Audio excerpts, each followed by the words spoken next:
मंत्रालय आज चाहे तो किसी को नागरिकता दे सकती है, समझ में आएगी नहीं? कोई झमेला नहीं है, गृह मंत्रालय गवर्नमेंट का है, लेकिन मीडिया में कुछ रहना चाहिए, समझा क्या? जैसे हम लोग के लिए भी क्या चीज है? पढ़ाई है।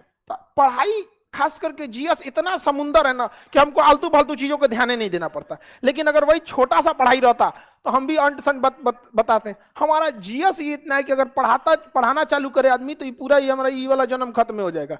खत्म नहीं होता है जीएस, सब चीजें पकड़ लीजिए यहां से, समझ में आएगी नहीं क्या? लेकिन नेताओं को क्या चाहिए? उन सबको तो पता है कि डाटा पे भाग जाएगा सब यहाँ पे।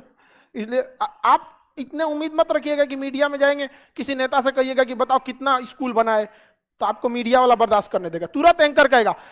अच्छा रुकते हैं एक ब्रेक के लिए, ब्रेक के बाद आपका फिर से स्वागत है और 5 मिनट में आपका व्यवस्था कर देगा कैमरा बंद करके, समझा कि पैसा देता है सब। हम लोग से कहता है खान साहब ये बात बस बोल दीजिए जितना पैसा कहिएगा। हम कहें कि तू हमारा कौन चीज समझता है, सड़क छाप? हाँ, डिबेट में, यहाँ पे डिबेट में बैठने के लिए भी सामने को बराबरी योग्य होना चाहिए। कोनो के अगले बगले ले गई। एक मीडिया वाला था, महिला थी, अब नाम नहीं लेंगे बेचारी उसकी, वो हमसे कहती थोड़ा सा जीडीपी बजट आया है, जीडीपी बहस का नाम का। जीडीपी 3 टाइप का होता है, बताइए आपको तीनों पता है? हम तो एक ही जान रहे थे।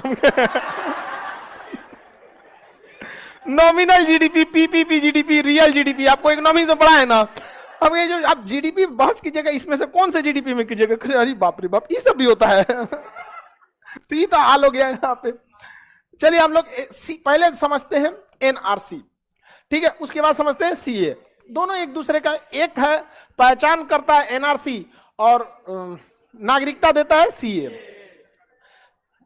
सीए और एनआरसी, पहले सीए समझेंगे कि पहले एनआरसी? हाँ, देखिए हमारा देश आज से नहीं, शुरू से ही महान रहा है। शुरू से ही हमारे देश में किसी भी व्यक्ति को धर्म के हिसाब से नहीं सताया गया है। और अगर आपको यह लगता है कि धर्म के हिसाब से सताया जा रहा है किसी को, यकीन मानिए आप न्यूज चैनल खोल के बैठे हुए हैं। अगर न्यूज वालों को आइसोलेशन में डालेंगे ना, तो कोरोना से भयानक ये न्यूज वाले हैं, इनको क्वारंटीन करने की जरूरत है। पूरा देश में खुशहाली है, यहां किसी भी पड़ोसी को किसी से कोई दिक्कत नहीं। अगर आपको लगता है कि देश में माहौल खराब है, इट मीन्स आप न्यूज देख रहे हैं। आप देश नहीं देख रहे हैं, न्यूज देख रहे हैं। आप देखने के बाद ना खाली वैसे लोग को वहां बैठाया जाता है जिनकी कोई योग्यता नहीं है। उन्हें ग्रुप डी का क्वेश्चन दे दीजिएगा तो नहीं सॉल्व हो पाएगा, भाग जाएगा सब वहां पे। अब ऐसे लोगों को बैठाया जाता है।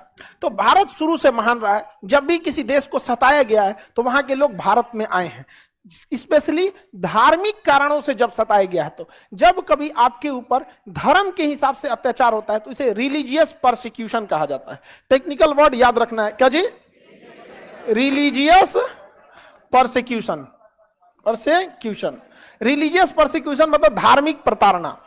यहां पर ईरान में पहले पारसी लोग रहते थे। कौन रहते थे? पारसी। लेकिन ईरान में जो क्या हुआ, ईरान में अरब का क्या हो गया? आक्रमण हो गया, पारसियों को वहां से भागना पड़ा। पारसी धर्म के लोग बड़े शांत होते हैं, शादी विवाह बड़ा कम ही, मतलब इन लोग में इनकी जनसंख्या बहुत कम होती है। श्रीलंका के लिए हम तैयार हैं। क्या आपकी ड्रीम 11 तैयार है? को वहां से भागना पड़ा। पारसी धर्म के लोग बड़े शांत होते हैं, शादी विवाह बड़ा कम ही, मतलब इन लोग में इनकी जनसंख्या बहुत कम होती है पारसियों की। ये अपनी आय का अधिकांश हिस्सा दान कर देते हैं, जिसमें आप रतन टाटा का नाम सबसे पहले सुनो। सैल्यूट उस इंसान, मतलब देश के लिए बहुत, जितना उन्होंने दान दिया ना, उसको टाटा ने जितना दान दिया है ना, उतना में कितना बिलियनियर लोग खड़ा हो जाएगा वहां पे। आज भी बहुत दान देते हैं। तो पारसी लोगों को यहां से 12वीं सदी में भागना पड़ा था, और ये भाग के आए थे गुजरात और महाराष्ट्र के पास में। तो गुजरात पास पड़ा था, तो गुजरात के राजा ने कहा था कि हमारे राज्य में तो जगह नहीं है, आप लोग का कल्चर भी अलग है, हम कैसे रखेंगे? तो पारसियों ने क्या कहा था, बड़ा अच्छा वहां पे एग्जाम्पल दिया।